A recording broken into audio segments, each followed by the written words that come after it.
Voyage ലക്ഷദ്വീപിൻ്റെ പുതിയൊരു വീഡിയോയിലേക്ക് ഏവർക്കും സ്വാഗതം. ഞാൻ മാളപ്പത്തലം ലക്ഷദ്വീപിലെ ആന്ത്രോത്ത് ദ്വീപാനാണ്. ഇന്ന് ഞങ്ങളുള്ളത് ലക്ഷദ്വീപിലെ ആന്ത്രോത്ത് ദ്വീപിൽ ഒരു വളരെ മനോഹരമായി അലങ്കരിച്ച് വെച്ചിരിക്കുന്ന ഒരു ടെറസ് കൃഷിയിലാണ്. ഇപ്പോൾ എന്നോടൊപ്പം ആന്ത്രോത്ത് ദ്വീപിലെ അഗ്രി ഓഫീസർ സാറുണ്ട്. സാറിൻ്റെ പേരെന്തായിരുന്നു? എൻ്റെ പേര് ആസിഫ്, മിനിക്കോ ദ്വീപുകാരനാണ്. അഗ്രികൾച്ചർ ഓഫീസറായിട്ട് ഇവിടെ വർക്ക് ചെയ്യുന്നത്. ഓക്കെ, അപ്പോൾ സാറിൽ നിന്ന് നമുക്ക് ഈ കൃഷിയുടെ കാര്യങ്ങളെക്കുറിച്ച്, ഇതിനെ സംരക്ഷിക്കുന്നതും പരിപാലിക്കുന്നതും കാര്യങ്ങളെക്കുറിച്ചാണ് ഇന്ന് നമുക്ക് അറിയേണ്ടത്. അപ്പോൾ അത്രയും കാര്യങ്ങളാണ് ഇന്നത്തെ വീഡിയോയിൽ നാം ഉൾപ്പെടുത്തിയിരിക്കുന്നത്. ആ വീഡിയോയിൽ നമ്മുടെ nutri garden farmer Jalaluddin MM ആന്ത്രോത്തിലെ ഒരു ബെസ്റ്റ് ഫാർമറായിട്ട് ഇപ്പോൾ ഡെവലപ്പ് ചെയ്തുകൊണ്ടിരിക്കുകയാണ്. നമ്മുടെ ടെക്നിക്കൽ സപ്പോർട്ടും പിന്നെ പുള്ളിയുടെ ഐഡിയയും കൂടിയായപ്പോൾ നല്ലൊരു തോട്ടമായിട്ട് ഇത് മാറിയിരിക്കുകയാണ്. മാതൃകാ തോട്ടമാണ്. കഴിഞ്ഞ ന്യൂട്രി ഗാർഡൻ ഇതിൽ നമുക്ക് ഇദ്ദേഹത്തെ കൺസിഡർ ചെയ്യാതിരുന്നത് ഇയാൾ തുടങ്ങാൻ കുറച്ച് വൈകിപ്പോയി. അപ്പോൾ ഇനി നമുക്ക് അടുത്ത പ്രാവശ്യത്തെ ഇതിലേക്ക് എന്തായാലും കൺസിഡർ ചെയ്യണം. അതുകൊണ്ടാണ് നമ്മളിതൊക്കെ നോക്കി ഒബ്സർവ് ചെയ്ത് ഇപ്പോൾ എടുത്തു വെക്കുന്നത്. ഫാർമർ സ്ഥലത്തില്ല, ഫാർമർ കയറിയിരിക്കുകയാണ്. ഇപ്പോൾ ഇവിടുന്ന് സ്ഥലത്തില്ലാത്തതുകൊണ്ട് നമുക്ക് ഫാർമറിൻ്റെ ഫോട്ടോ ഇതിൽ ഉൾപ്പെടുത്താൻ പറ്റില്ല. അവരുടെ മക്കളാണ് ഇപ്പോൾ നോക്കുന്നത്. ഡിപ്പാർട്ട്മെൻറ്റിൻ്റെ സീഡ്ലിങ്സാണ് ഇവിടെ വെച്ചിരിക്കുന്നത്. അപ്പോൾ നല്ല രീതിയിൽ പരിപാലിച്ചിട്ടുണ്ട്. ഞങ്ങൾ ടെക്നിക്കൽ ടീം ഇടയ്ക്കിടയ്ക്ക് വിസിറ്റ് ചെയ്യാറുണ്ട് ഇവിടെ. അപ്പോൾ അദ്ദേഹം ചെയ്തിരിക്കുന്നത് വളരെ നല്ല രീതിയിലാണ്. മറ്റു ഫാർമേഴ്സിനും കൂടി മാതൃകയാവേണ്ട കാര്യങ്ങളാണ് ഇവിടെ ചെയ്തിരിക്കുന്നത്. പുള്ളി കാർപ്പൻറ്ററും കൂടിയാണ്. അപ്പോൾ അതിൻ്റെ ഇതും കാണുന്നുണ്ട്. ടെറസിന് കേടുപറ്റാതിരിക്കാൻ വേണ്ടി പുള്ളി ഒരു സപ്പോർട്ടിങ് ഒരു ബേസ് കൊടുത്തിട്ടുണ്ട്. അപ്പോൾ അത് വളരെ നല്ലൊരു കാര്യമാണ്. അപ്പോൾ അത് ഒന്ന് ഡ്രൈനേജിന് വേണ്ടിയും പിന്നെ ടെറസിനൊന്നും പറ്റാതിരിക്കാൻ വേണ്ടി നല്ലൊരു ഐഡിയയാണ്. അപ്പോൾ നല്ലൊരു കാര്യമാണ് ചെയ്തിരിക്കുന്നത്. പിന്നെ പുള്ളി ചെയ്തിരിക്കുന്ന ഗ്രോ ബാഗിൽ കമ്പോസ്റ്റ് നിറച്ചിരിക്കുന്നത് പുള്ളി സ്വന്തമായിട്ടുണ്ടാക്കിയ ഒരു കമ്പോസ്റ്റ് രീതിയിലാണ് ഡെവലപ്പ് ചെയ്തിരിക്കുന്നത്. അപ്പോൾ നല്ലൊരു കാര്യമാണത്. നമ്മുടെ വളങ്ങൾ, നമ്മൾ തനതായ വളങ്ങൾ കൂടാതെ പുള്ളി ഷീമക്കൊന്ന അങ്ങനത്തെ ഇലവർഗ്ഗങ്ങൾ അത് കൂടുതലായിട്ട് ഉപയോഗിച്ച് ചാണകവും മറ്റ് പോൾട്രി മാനറും എല്ലാം കൂടി മിക്സ് ചെയ്തിട്ട് രൂപപ്പെടുത്തി കഴിഞ്ഞിട്ടാണ് പുള്ളി ഉപയോഗിച്ചിരിക്കുന്നത്. ആ മീഡിയയിലാണ് ഗ്രോ ചെയ്തിരിക്കുന്നത്. അപ്പോൾ കുറഞ്ഞ മീഡിയ ആണെങ്കിൽ നല്ല രീതിയിൽ വളരുന്നുണ്ട്. ആ മീഡിയേൻ്റെ ഗുണമാണത്. പിന്നെ പുള്ളി ലിക്വിഡ് ഫെർട്ടിലൈസർ നമ്മൾ പറഞ്ഞ പ്രകാരം കൊടുക്കുന്നുണ്ട്. അപ്പോൾ ബയോ കൺട്രോൾ, മറ്റേ കൺട്രോൾ പെസ്റ്റ് മാനേജ്മെൻറ്റ് ചെയ്യുന്നതും നമ്മൾ ഈ ഓർഗാനിക് രീതിയിൽ തന്നെയാണ്. കുറച്ച് പെസ്റ്റ് ഉണ്ട്, കംപ്ലീറ്റ് എന്തായാലും ഓർഗാനിക് രീതിയിൽ റിമൂവ് ചെയ്യാൻ പറ്റില്ല. നമുക്ക് ഇപ്പോൾ ഇതിൽ കാണാം പെസ്റ്റ് വൈറ്റ് ഫ്ലൈസ് ഉണ്ട്, പിന്നെ വൈറ്റ് ഫ്ലൈസും പിന്നെ മീലി ബഗ്ഗും ഒക്കെ ഉണ്ട്. അതിൻ്റെ ഷൂട്ടി മോൾഡ്, വൈറ്റ് ഫ്ലൈസിൻ്റെ ഷൂട്ടി മോൾഡ് സെക്കൻഡറി ഇൻഫെക്ഷൻ ഉണ്ട്. അപ്പോൾ ഓർഗാനിക് രീതിയിൽ കൺട്രോൾ ചെയ്യാൻ കംപ്ലീറ്റ്ലി പറ്റില്ല നമുക്ക്.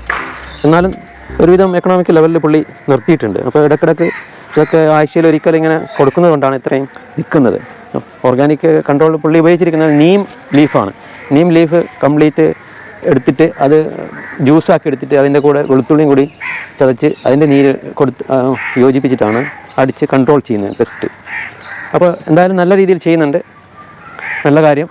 ഇതെല്ലാ ഫാർമേഴ്സും അഡോപ്റ്റ് ചെയ്യുന്നതുണ്ടായി. സാർ, ഇപ്പോൾ എനിക്ക് ഇനി ചോദിക്കാനുള്ളത്, ഇപ്പോൾ ഏകദേശം ഈ ഒരു മാസം എന്ന് പറയുമ്പോൾ ഫെബ്രുവരി മാർച്ച് ആവാറായി. നിലവിൽ സാധാരണ സാഹചര്യത്തിൽ നമുക്ക് ചൂട് കൂടി വരുന്ന ഒരു കാലമാണ്. അതെ. അപ്പോൾ ഈ ഒരു കാലഘട്ടത്തിൽ ഇപ്പോൾ ചെടികളൊക്കെ വാടിപ്പോകാനും ഇങ്ങനെയുള്ള സാധ്യതകളേറെയാണ്. അപ്പോൾ ഈ ഒരു സാഹചര്യത്തിൽ ഒരു സാധാരണ ഒരു കർഷകൻ എന്തൊക്കെയാണ് ശ്രദ്ധിക്കേണ്ടത്? ഈ ചൂട് കൂടുമ്പോൾ തന്നെ നോർമൽ കാലത്ത് തന്നെ നമ്മൾ ചെയ്യേണ്ട ഒരു കാര്യം പുള്ളി ചെയ്തിട്ടില്ല. എല്ലാ കർഷകരും മറന്നു പോകുന്നതാണ്. ഈ ഗ്രോ ബാഗിന്റെ മോൾ ഭാഗം ഇപ്പോൾ മണ്ണ് തുറന്നിരിക്കുകയാണ്. പ്രത്യേകിച്ച് ചൂട് കാലത്ത് എന്തായാലും അത് ചെയ്തിരിക്കണം. നമ്മൾ ഗ്രോ ബാഗിന്റെ മുകൾ ഭാഗത്ത് ഈ മണ്ണുണ്ടല്ലോ, ഇതിങ്ങനെ തുറന്ന് എപ്പോഴും ഇടാൻ പാടില്ല. എന്തെങ്കിലും കൊണ്ട് അത് പുതയിടണം. പുതയിടുക എന്ന് പറയും. പുതയിടുക എന്ന് വെച്ചാൽ അതിന്റെ മുകളിൽ മണ്ണ് കവർ ചെയ്യുക. കവർ ഏത് മെറ്റീരിയൽ? നമ്മൾ ശരിക്കും ദ്രവിച്ചു പോകുന്ന, മണ്ണിൽ ലയിച്ചു പോകുന്ന എന്തെങ്കിലും ഇലകള് പിന്നെ ചകിരിച്ചോറ്, ഏറ്റവും ബെസ്റ്റ് ഇലകളാണ്. നമ്മളെ ഷീമക്കൊന്ന ഇല, അങ്ങനത്തെ ഇലകളൊക്കെ ഇട്ട് അതിന്റെ മുകളിലത്തെ ഭാഗം കംപ്ലീറ്റ് കവർ ചെയ്യുക. പിന്നെ അതിന്റെ കൂടെ കുറച്ച് ചകിരിച്ചോറും അങ്ങനത്തെ ഒക്കെ മിക്സ് ചെയ്ത് കഴിഞ്ഞാൽ അതൊരു വെള്ളം വലിച്ചെടുത്തിട്ട് അത് കൂടുതൽ വേഗത്തിൽ ദ്രവിച്ചു പോയി മണ്ണിൽ അലിയാനുള്ള ചാൻസും കൂടുതലാണ്. അപ്പം നമ്മൾ ചെയ്യേണ്ടത് മൾച്ചിങ് എന്ന് പറയും, പുതയിടൽ. എല്ലാ കർഷകരും ചെയ്യുന്നതാണ്. ടെറസിന്റെ മുകളിൽ അത് ഒഴിവാക്കിയതാണ്. അത് ചിലപ്പോൾ ഒഴിവാക്കേണ്ട സംഗതി ഇല്ല. അത് നല്ല വൃത്തിയിൽ നമ്മൾ ഒതുക്കി വെച്ചാൽ മതി. കവറിനകത്ത് ഇതിന്റെ ഒതുക്കി ഭംഗിയാക്കി വെക്കുക. ഇപ്പൊ വാഴന്റെ ചോട്ടിലൊക്കെ നമ്മൾ നോർമലായിട്ട് എല്ലാവരും ഇട്ടത് കാണും. പക്ഷെ ഇങ്ങനത്തെ ഗ്രോ ബാഗ് ടെറസിന്റെ മുകളിൽ ഗ്രോ ബാഗിൽ ആരും ഇടുന്നില്ല. അത് വൃത്തിയിടാമെന്ന് വിചാരിച്ചിട്ടാണ് ഇടാത്തത്. ആക്ച്വലി അത് ഭംഗിയും കൂടിയാണ്. നല്ല ചെറിയ ചെറിയ ഇലകൾ അല്ലെങ്കിൽ തെങ്ങിന്റെ ഓല, മിനിമം തെങ്ങിന്റെ ഓല വെട്ടി ചെറിയ പീസാക്കിയിട്ട് ഇതിന്റെ മുകളിൽ ഉണങ്ങിയ ഓല ദ്രവിക്കുന്ന എന്ത് സാധനവും ഇടാം. ഈവൻ പേപ്പർ പോലും ഇടാം. ന്യൂസ് പേപ്പർ വേസ്റ്റ് എന്തെങ്കിലും പൊത ഇടൽ മസ്റ്റാണ്. കാരണം ഒന്ന്, വെള്ളം ഇവാപ്പറേഷൻ തടയാൻ വേണ്ടി. രണ്ട്, ഇതിനകത്ത് ജീവികളുണ്ട്, സൂക്ഷ്മജീവികൾ. ആ ജീവികൾക്ക് ഒരു ആവാസ വ്യവസ്ഥ ഉണ്ടാക്കി കൊടുക്കണം. അതിന് അനുയോജ്യമായൊരു ഒരു കൂളിംഗ് കണ്ടീഷൻ കിട്ടണമെങ്കിൽ മൾച്ചിങ് മസ്റ്റാണ്. ഈ ചെടീൻ്റെ ചോട്ടിൽ മൾച്ചിങ് ഉണ്ടായിരിക്കണം. അത് എല്ലാ കാലാവസ്ഥയിലും ചെയ്യാവുന്ന എല്ലാ കാലാവസ്ഥയിലും ചെയ്യേണ്ട കാര്യമാണ്. പ്രത്യേകിച്ച് വേനൽക്കാലത്ത് ചെയ്തിരിക്കണം. അല്ലെങ്കിൽ സൂര്യപ്രകാശത്തിൽ വെള്ളം ആവിയായിട്ട് പോയി പോകും. പിന്നെ ഈ ജീവികൾക്ക് ഡ്രൈ ആയി കിടന്ന ജീവികൾക്ക് ജീവിക്കാനുള്ള ഒരു സാഹചര്യം ഉണ്ടാവില്ല. അപ്പോൾ അത് അടിയിൽ പോയി പോകും. മണ്ണിര മുതൽ എല്ലാ സൂക്ഷ്മജീവികളും ബാക്ടീരിയ അതുപോലെ ഒരുപാട് സൂക്ഷ്മജീവികളുണ്ട്, അതെല്ലാം നശിച്ചു പോകാനുള്ള ചാൻസ് ഉണ്ട്. ഈ ജീവികളുടെ ഒരു സംയോജിതമായ ആവാസ വ്യവസ്ഥയിലാണ് ചെടി നന്നായിട്ട് പുഷ്ടിച്ചു വളരുക. അതിനനുകൂലമായ സാഹചര്യം നമ്മൾ എന്തായാലും ഉണ്ടാക്കി കൊടുക്കണം. അതിനാണ് ഈ ഓർഗാനിക് വളങ്ങൾ ആഡ് ചെയ്യാൻ പറയുന്നതും കെമിക്കൽ ആഡ് ചെയ്യേണ്ട എന്ന് പറയുന്നത്. ഈ ചെറിയ മണ്ണിനകത്ത് ചെറിയൊരു നല്ലൊരു ആവാസ വ്യവസ്ഥ ഉണ്ടാക്കുകയാണെങ്കിൽ അത് നല്ല റിസൾട്ട് ഉണ്ടാവും. ആ കെമിക്കൽ ഇട്ട് കഴിഞ്ഞാൽ ആ കുറച്ച് സ്ഥലത്തെ മണ്ണിലുള്ള കുറച്ച് ബാക്ടീരിയകൾ അത് ചത്തുപോകാനുള്ള ചാൻസ് ഉണ്ട്. അപ്പോൾ ഏറ്റവും ബെസ്റ്റ് ഓർഗാനിക് ലിക്വിഡ് ഫെർട്ടിലൈസർ കൊടുക്കുക. നമുക്ക് കിട്ടുന്ന നമ്മുടെ ചുറ്റുവട്ടത്തിലെ ചാണകം, കോഴിക്കാഷ്ടം എന്താണോ കിട്ടുന്നത് അതൊക്കെ ഇട്ട് കൊടുക്കുക. പിന്നെ ഈ പറഞ്ഞ പുതയിട്ട് നല്ലൊരു കണ്ടീഷനാക്കി കൊടുത്താൽ ചെടി ഒരു നന്നായിട്ട് വളരും. പിന്നെ അതുപോലെ ഈ വളങ്ങൾ കൊടുക്കുന്നില്ല, അപ്പോൾ ഏകദേശം എത്ര ദിവസം ഗ്യാപ്പ് വിട്ടിട്ടാണ് നമ്മൾ കൊടുക്കാൻ നല്ലത്? നമുക്ക് എത്രയും ഫ്രീക്വൻസി കുറച്ച്, അതായത് ഒരാഴ്ചയിൽ ഒരിക്കൽ ലിക്വിഡ് ഫെർട്ടിലൈസർ ലിക്വിഡായിട്ട് കൊടുക്കണം. കെമിക്കൽ ഇപ്പോൾ നമ്മൾ റെക്കമെൻഡ് ചെയ്യുന്നില്ല. ഐലൻഡ് കണ്ടീഷനിൽ നമ്മൾ ഒരിക്കലും റെക്കമെൻഡ് ചെയ്യാത്തതാണ്. അതിന് പകരം നമുക്ക് ചാണകം, പുളിപ്പിച്ച ചാണകം, പിണ്ണാക്കുകൾ അതൊക്കെ പുളിപ്പിച്ചിട്ട് ആഴ്ചയിൽ ഒരിക്കലും ഡൈലൂട്ട് ചെയ്തിട്ട് ഒഴിച്ച് കഴിഞ്ഞാൽ ഏറ്റവും ബെസ്റ്റാണ്.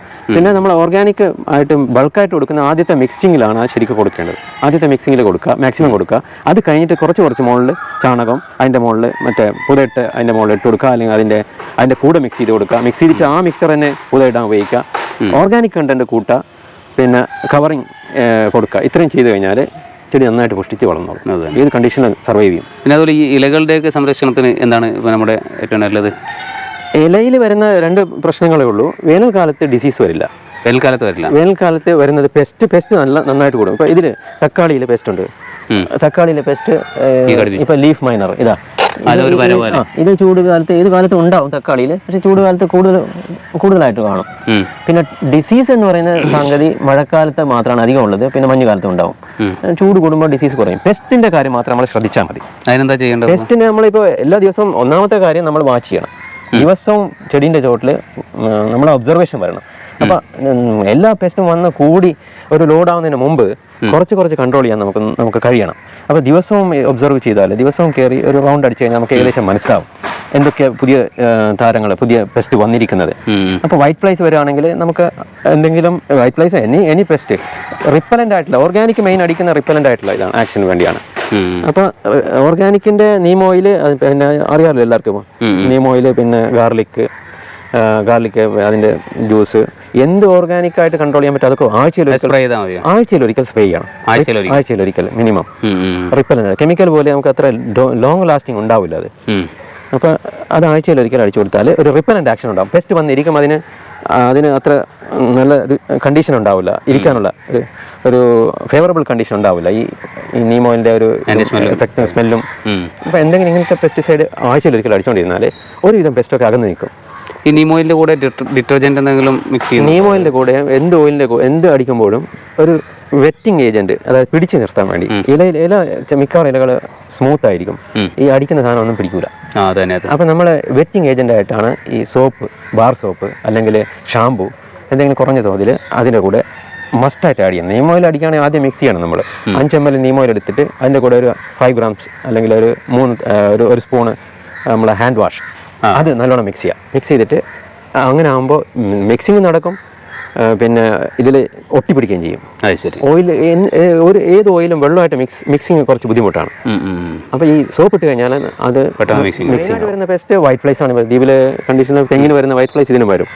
പിന്നെ മീലി ബഗ്, പിന്നെ തക്കാളിക്ക് വരുന്ന ലീഫ് മൈനർ വര പോലെ, പിന്നെ മറ്റേ തുള്ളൻ വണ്ടുകൾ, അതൊക്കെ ലീഫ് കട്ട് ചെയ്യും ചില ഇതിലൊക്കെ. അപ്പോൾ അതിനെല്ലാം എഫക്റ്റീവാണ് റിപ്പലൻ്റ് ആക്ഷനുള്ള നീം ഓയിലും വെളുത്തുള്ളിയും ഗാർലിക് മറ്റേ എമൽഷനും ഉണ്ടാക്കുക. അല്ലെങ്കിൽ റെഡിമെയ്ഡ് ആയിട്ടുള്ള നമുക്ക് ഗാർലിക് എമൽഷൻ മേടിക്കാൻ കിട്ടും, അതൊന്നും ഉപയോഗിക്കാം. നമുക്ക് ഈ ടെറസ് കൃഷി ചെയ്യുന്നവർ മറ്റേ രാവിലെയും വൈകുന്നേരവും നനയ്ക്കേണ്ട ആവശ്യമുണ്ടോ? ഒരു നേരം നനച്ചാൽ മതി. ശരിക്കും ഈ പറഞ്ഞ രീതിയിൽ ചെയ്യുകയാണെങ്കിൽ നമ്മൾ ഒരു നേരം കൊടുത്താൽ മതി. നമ്മൾ മീഡിയ കൂട്ടണം. ഇപ്പോൾ ഉള്ള മീഡിയ അവർ പോരാ, 2 നേരം നനയ്ക്കേണ്ടി വരും ഈ മീഡിയ. ഇത് മണ്ണ് കുറവായതുകൊണ്ട് നമ്മുടെ കണ്ടീഷൻസ് കരയിലെ സോയിലുമായി വാട്ടർ ഹോൾഡിംഗ് കപ്പാസിറ്റി കുറവാണ്. അപ്പം നമ്മളെ ഇതൊക്കെ ആഡ് ചെയ്താൽ കൂടും ചകിരിച്ചോറ്. പക്ഷേ എന്നിരുന്നാലും ലൂസ് സോയിലായതുകൊണ്ട് പെട്ടെന്ന് പോകും. പിന്നെ ഡ്രെയിനേജ് ഒലിച്ചും പോകും, പിന്നെ ഇവാപ്പറേഷൻ ചെയ്തും പോകും. അപ്പോൾ എങ്ങനെയായാലും നമുക്ക് വെള്ളത്തിൻ്റെ ഇത് ലഭ്യത ഉണ്ടാക്കി കൊടുക്കണം. അപ്പോൾ നോക്കിയിട്ട് ആവശ്യമാണെങ്കിൽ കണ്ടീഷൻ നല്ല ചൂടുള്ള പീക്ക് ടൈമിൽ 2 നേരം തന്നെ കൊടുക്കേണ്ടി വരും. രാവിലെയും വൈകിട്ടും കൊടുക്കേണ്ടി വരും. പൊതുവായിട്ട് ശരിക്കും നല്ല സംരക്ഷിക്കുന്ന സ്ഥലത്ത് 1 നേരം കൊടുത്താലും സർവൈവ് ചെയ്യും. ശരി. പിന്നെ എല്ലാ ചെടികൾക്കും വ്യത്യസ്തമായ രീതിയിലാണ് വെള്ളം വേണ്ടത്. ചില ചെടികൾക്ക് ഭയങ്കരമായിട്ട് വെള്ളം വേണം. ഇപ്പോൾ ലീഫി വെജിറ്റബിൾ ചീര, അതൊക്കെ എപ്പോഴും വെള്ളം വേണം, അല്ലെങ്കിൽ അത് ഫ്ലവറിങ് ചെയ്യാനുള്ള ടെൻഡൻസി ഉണ്ടാവും. വെള്ളം കുറഞ്ഞു കഴിഞ്ഞാൽ ഫ്ലവർ ചെയ്യും. അപ്പോൾ നമുക്ക് ആ ലീഫിൻ്റെ ഇത് പോയിപ്പോൾ. പിന്നെ തക്കാളി ഫ്രൂട്ട് സെറ്റിങ്ങിൻ്റെ സമയത്ത് മസ്റ്റാണ്, മോയ്സ്ചർ വേണം, വെള്ളം ന്യൂട്രിയൻസിൻ്റെ കൂടെ വെള്ളം എപ്പോഴും ഉണ്ടായിരിക്കണം, അല്ലെങ്കിൽ ഫ്രൂട്ട് ഡ്രോപ്പിംഗ് വരും. അതാണ് ഈ ഹോട്ട് സീസണിൽ ഫ്രൂട്ട് ഡ്രോപ്പിംഗ് ഉണ്ടാവാനുള്ള കാരണം. ശരി. വെള്ളം കൊടുക്കണം. പിന്നെ അറ്റ്മോസ്ഫിയറിക് ചൂടും അതിന് എഫക്റ്റ് ചെയ്യും. അത് കൂടാണ്ട് നമ്മൾ ഈ ചെടി കൊടുക്കുന്ന വെള്ളത്തിൻ്റെ ലഭ്യത കുറഞ്ഞാലും ഫ്രൂട്ട് ഡ്രോപ്പിംഗ് ഉണ്ട്. ഒരു cabbage, variety cabbage, colour change ആയ ഒരു കേബേജാണ് കാണുന്നത്. അപ്പോൾ എൻ്റെ ജീവിതത്തിൽ ആദ്യമായിട്ടാണ് ഈ കളർ കേബേജ് കാണുന്നത്. അപ്പോൾ എന്താ ഇതിൻ്റെ ഒരു പ്രത്യേകത, എങ്ങനെയാണ്? കാബേജ് പല ടൈപ്പ് ഉണ്ട്. ഇത് നമ്മുടെ കാലാവസ്ഥയ്ക്ക് യോജിച്ചതല്ല, എന്നിരുന്നാലും ഇത് കുറച്ച് പിടിച്ചിട്ടുണ്ട് ശരിക്ക്. ഇത് കൂൾ ക്ലൈമറ്റിൽ വളരുന്ന ഒരു വെറൈറ്റിയാണ്, ചൈനയിലും മറ്റും കാണുന്ന വെറൈറ്റിയാണ് ശരിക്കും. പക്ഷേ നമ്മുടെ കണ്ടീഷനിൽ ഇത് എത്രത്തോളം വരുമെന്ന് അറിയില്ല. അതിൻ്റെ ഹെഡ് ഫോർമേഷൻ എന്തായാലും ബുദ്ധിമുട്ടാണ്. അപ്പോൾ ഒരു ഓർണമെന്റൽ പർപ്പസ് നമുക്ക് ഇങ്ങനെ വെക്കാം. സാധാരണ ഒരു പച്ച കളർ പോലുള്ള ഒരു അതാണ് നമ്മുടെ കണ്ടീഷനിൽ ഐഡിയ. നമ്മുടെ കർഷകൻ ഇപ്പോൾ ചെയ്തിരിക്കുന്ന മെത്തേഡ് വളരെ നല്ലതാണ്. പക്ഷേ പുള്ളിക്ക് ഒരു ചെറിയൊരു കറക്ഷൻ ചെയ്യേണ്ടതുണ്ട്. ഇതിലിപ്പോൾ മീഡിയ ഉപയോഗിച്ചിരിക്കുന്നത് വളരെ കുറഞ്ഞ ഈ ഗ്രോ ബാഗിൻ്റെ പകുതിയാണ് നിറച്ചിരിക്കുന്നത്. അപ്പോൾ അത് നമ്മുടെ കണ്ടീഷനിൽ ഈ മണ്ണ് വളരെ സാൻഡി ആയതുകൊണ്ട് വാട്ടർ ഹോൾഡിംഗ് കപ്പാസിറ്റി വളരെ കുറവായിരിക്കും. അപ്പോൾ അതുകൊണ്ട് വെള്ളത്തിൻ്റെ ലഭ്യത കുറയുന്നതുകൊണ്ടാണ് ഈ വാട്ടം മുളകിന് സംഭവിച്ചിരിക്കുന്നത്. അപ്പോൾ ഇത് ഒന്ന് തിരുത്തേണ്ടതായിട്ടുണ്ട്. ഈ ബാഗിൻ്റെ ഗ്രോ ബാഗ് നിറച്ചും ഒരു ഇഞ്ച് മാത്രം വിട്ടിട്ട് ബാക്കിയുള്ള സ്ഥലം എല്ലാം മണ്ണ് നിറയ്ക്കേണ്ടതാണ്. 1 ഇഞ്ച് സ്ഥലം മാത്രം വിട്ടാൽ മതി. ബാക്കി എല്ലാ സ്ഥലത്തും മീഡിയ നിറച്ച് കഴിഞ്ഞാൽ ഈ പ്രശ്നം ഉണ്ടാവില്ല. ഇപ്പോൾ രാവിലെ നനച്ച് കഴിഞ്ഞാൽ വൈകിട്ടാകുമ്പോഴേക്കും ഇങ്ങനെ വാടിയിട്ടുണ്ടാവും ചെടി. അപ്പോൾ ഈ പ്രശ്നം ഒഴിവാക്കാൻ വേണ്ടി മീഡിയ കൂടുതൽ നിറക്കുക, അത്രമാത്രം ചെയ്താൽ മതി. മുളകിന് പറ്റിയതുപോലെ ഈ തക്കാളി ചെടിയുടെ മണ്ണിലും വളരെ ഉണങ്ങിയിരിക്കുകയാണ്. അപ്പോൾ വെള്ളത്തിൻ്റെ ലഭ്യത കുറഞ്ഞതുകൊണ്ട് ചിലപ്പോൾ ഫ്ലവർ ഡ്രോപ്പിംഗ് ഒക്കെ ഉണ്ടാവും. അപ്പോൾ നേരത്തെ കൂട്ടി തന്നെ നമ്മൾ മണ്ണ് നിറക്കുകയാണെങ്കിൽ ഈ പ്രശ്നം ഒഴിവാക്കാൻ പറ്റും.